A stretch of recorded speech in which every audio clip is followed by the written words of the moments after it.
Hello dear student.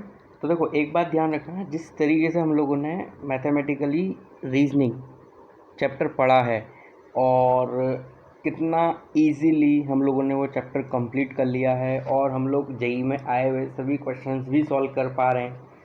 Similarly ये जो मैं यहाँ पे स्टैटिस्टिक्स के चैप्टर तुम्हें जो पढ़ा रहा हूँ, अभी स्टार्टिंग में तुम्हें इसके सभी नोट्स बनाने बहुत कंपलसरी है।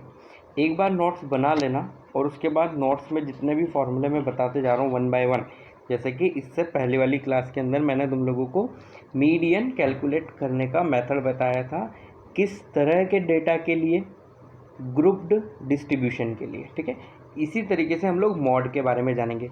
वैसे तो मीन मॉड मीडियन हम लोग जानते ही हैं, 10th क्लास से बेसिक डिफरेंस हम लोग जानते हैं, बट ये बेसिक डिफरेंस किस तरह के डेटा के लिए हम लोगों के पास होता था। जैसे कि मान लो कुछ नंबर्स लिखे हुए हैं, जैसे 1 2 3 2 4 5 2 6 2 7। अब ये सब डेटा लिखा हुआ है, तो ये है कितने, 1 2 3 4 5 6 7 8 9 10। अगर हमें इसका मीडियन निकालना हो तो हम सबको ऐड कर देंगे और डिवाइड बाय क्या कर देंगे, 10। और अगर हम लोगों को इसका मीडियन निकालना है तो हम सबसे पहले इसको क्या लिखेंगे, इंक्रीजिंग ऑर्डर में लिखेंगे, क्योंकि ये 10 है, क्योंकि ये इवन है, तो हम क्या करेंगे, फिफ्थ और सिक्स्थ टर्म दोनों का मीन निकालेंगे and that will be the median of this observation. अब मॉड निकालने के लिए क्या होता है, जो नंबर सबसे ज़्यादा बार आ रहा है, जैसे कि 2 है, तो 2 कितनी बार आ रहा है यहाँ पे, 4 टाइम, तो 4 टाइम बाकी कोई नंबर नहीं है, तो इस केस के अंदर मॉड हम लोगों का डायरेक्टली कितना हो गया, 2। अब सपोज करो डेटा है, जैसे कि मान लो 1 डेटा, 2 डेटा, 3 डेटा, 5 6 7, ये सब एक्स आई है। अब इनकी एफ आई यहाँ पे है 3 6 7 8 4 2। तो अब फ्रीक्वेंसी किसकी सबसे ज़्यादा है यहाँ पे, 4 वाले डेटा की, तो 4 क्या हो जाएगा, मॉड। ओके, तो देखो, अनग्रुप्ड डिस्ट्रीब्यूशन के लिए हम डायरेक्ट बता सकते हैं, अनग्रुप्ड फ्रीक्वेंसी डिस्ट्रीब्यूशन के लिए डायरेक्ट बता सकते हैं। जिस तरीके से मीडियन ग्रुप्ड फ्रीक्वेंसी डिस्ट्रीब्यूशन के लिए निकालने के लिए फॉर्मूला यूज़ हुआ था, उसी तरीके से ग्रुप्ड फ्रीक्वेंसी डिस्ट्रीब्यूशन के लिए मॉड निकालने के लिए भी हम लोग फॉर्मूला यूज़ करेंगे। तो जो सिंपल है, जो डायरेक्टली हो जाता है, उसके लिए सबसे पहले हम लोग स्टेटमेंट लिख देते हैं, ताकि जो नोट्स होंगे तुम लोगों के वो बिल्कुल प्रॉपर हो जाएंगे। तो मॉड की डेफिनेशन क्या होती है, in a frequency distribution the mode is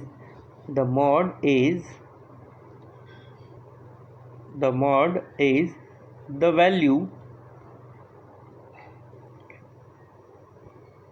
value of that variate which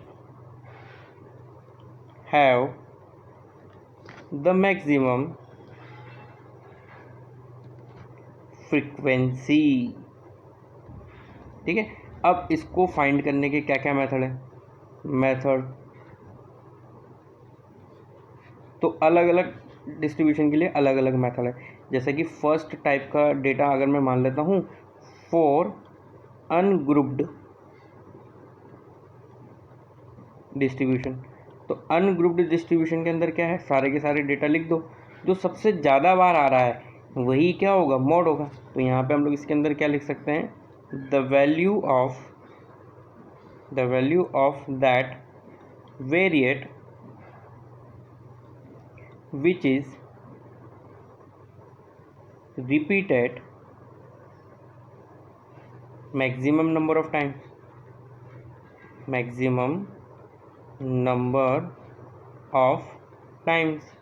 जो सबसे ज़्यादा बार रिपीट हो रही है वही क्या होती है, मॉड होती है।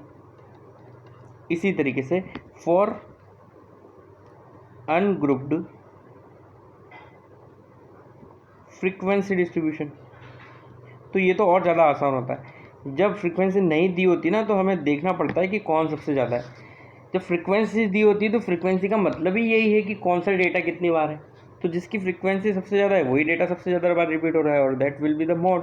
तो हम लोग इसके अंदर क्या लिख सकते हैं, the value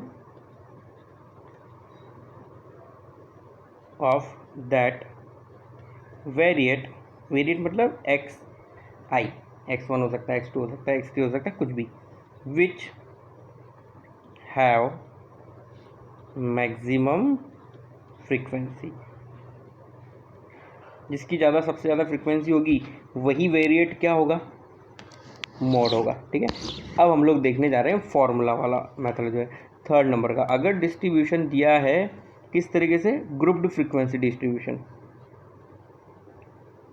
grouped frequency distribution, इस तरह का अगर डेटा दिया हुआ है तब हम लोग मॉड किस तरीके से निकालेंगे। तो इसके अंदर है, first we find the class which have maximum frequency, which have maximum frequency, this is the modal class, और इसी क्लास को हम क्या बोलते हैं, modal class. This is modal class. और मॉड निकालने का क्या फॉर्मूला यूज़ करने वाले हैं, तो मॉड निकालने का हम लोग फॉर्मूला यूज़ करेंगे L plus F0 minus F1। ध्यान से याद कर लेना ये फॉर्मूला, F0 माइनस F1, ये F1 है, divide by 2F0 minus F1 minus F2 into H। अब यहाँ पे वही क्वेश्चन कि L क्या है, F0 क्या है, F1 क्या है, तो उसकी डिटेल हम लोग यहाँ पे देख लेते हैं। यहाँ पे L होता है lower limit of model class, lower limit of model class, clear. इसी तरीके से F0 क्या होता है, F0 होता है frequency of model class, frequency of the modal class. अगर मान लो किसी को अभी ये जो सुन रहे हो देख रहे हो तो समझने में अगर कुछ दिक्कत आ रही हो ना, तो कोई प्रॉब्लम नहीं है, अभी बस ये इसको लिख लो, नोट्स बना के देख लो, फिर इसके बाद जो हम लोग एक क्वेश्चन देखेंगे ना, क्वेश्चन समझ में आ जाना चाहिए हमें। क्वेश्चन में वैसे सब समझ में आ जाएगा हमें, L क्या है, F0 क्या है, F1 क्या है, F2 क्या है, H क्या है। उसके बाद भी नहीं आया ना तो एक बार रिपीट कर लेना वो वीडियो, और फिर भी समझ में नहीं आया तो तुम मुझे फ़ोन कर सकते हो, व्हाट्सएप पे अपना डाउट भेज सकते हो, क्वेरी भेज सकते हो, तो मैं तुम्हें एक्सप्लेन भी कर दूंगा। ठीक है, ये L हो गया, ये F0 हो गया। इसी तरीके से क्या होता है F1, F1 क्या होता है, frequency of class preceding, preceding मतलब समझ गए ना तुम, जो पहले आती, प्रीसीडिंग मॉडल क्लास। इसी तरीके से F2 क्या होता है भाई, तो F2 होता है फ्रीक्वेंसी ऑफ क्लास जो बाद में आती है, frequency of class succeeding, succeeding model class, है ना। अब ये मत सोचना कि मॉडल क्लास क्या है, first we find the class in which have maximum frequency, जिसके अंदर मैक्सिमम फ्रीक्वेंसी होती है उसी को हम क्या बोलते हैं, मॉडल क्लास। और मॉडल क्लास के अकॉर्डिंग ये सारी की सारी टर्म्स डिफाइन की हुई है। और लास्ट में बच गया H, तो H क्या होता है भाई, क्लास इंटरवल होता है वो, तो class interval of model class. ठीक है, तो अब हम इसको समझते हैं एक एग्जाम्पल की हेल्प से। ठीक है, तो एग्जाम्पल कुछ इस तरीके से है, find the mod of the following frequency distribution, find the mod of the following frequency distribution. अब ये फ्रीक्वेंसी डिस्ट्रीब्यूशन क्या क्या दिया हुआ है देखो, तो यहाँ पे हम लोगों के पास अवेलेबल है क्लास, और क्लास क्या क्या दी हुई है, 0 से 10, फिर दिया हुआ है 10 से 20, फिर गिवन है 20 से 30, और फिर गिवन है 30 से 40, और दिया हुआ है 40 से 50, 50 to 60, 60 to 70 and 70 to 80। Okay, ये तो हो गई क्लास।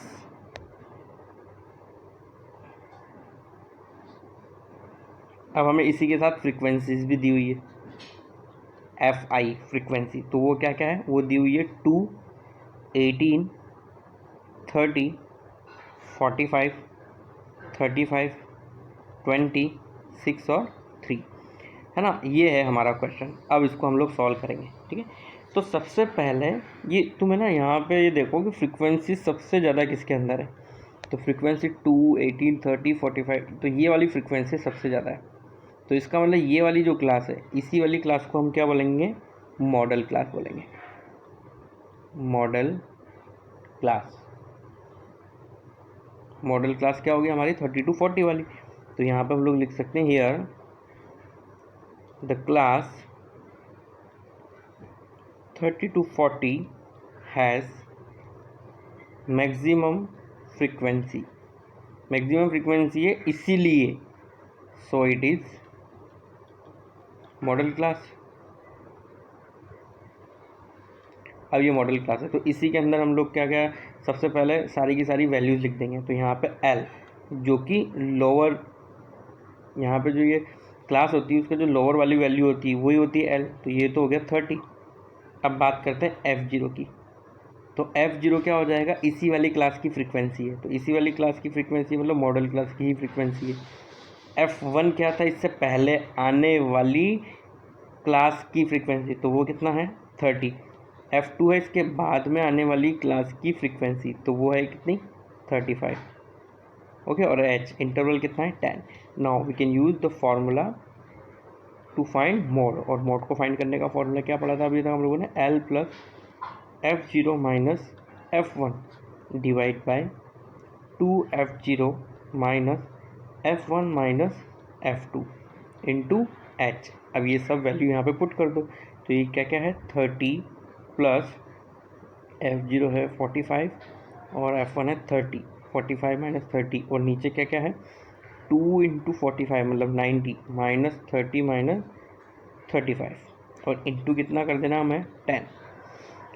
अब देख लो ये कैलकुलेशन कितनी होगी, 30 प्लस तो 45 माइनस 30, ये तो हो गया 15 डिवाइड बाय, यहाँ पे हो गया हम लोगों का ये 90, 90 माइनस 30 60, 60 माइनस 35, 60 माइनस 35, तो ये कितना हो जाएगा हमारा 25, नीचे 25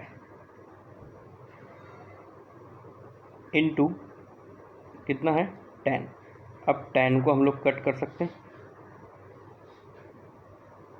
देखो ऐसे ही हुआ ना, ये कितना हुआ हमारा 2 इंटू 45 90, 90 माइनस 30, 90 माइनस 30 कितना हुआ 60, 60 में से अगर हम 35 को माइनस करेंगे तो ये 25 ही आएगा, बिल्कुल सही है।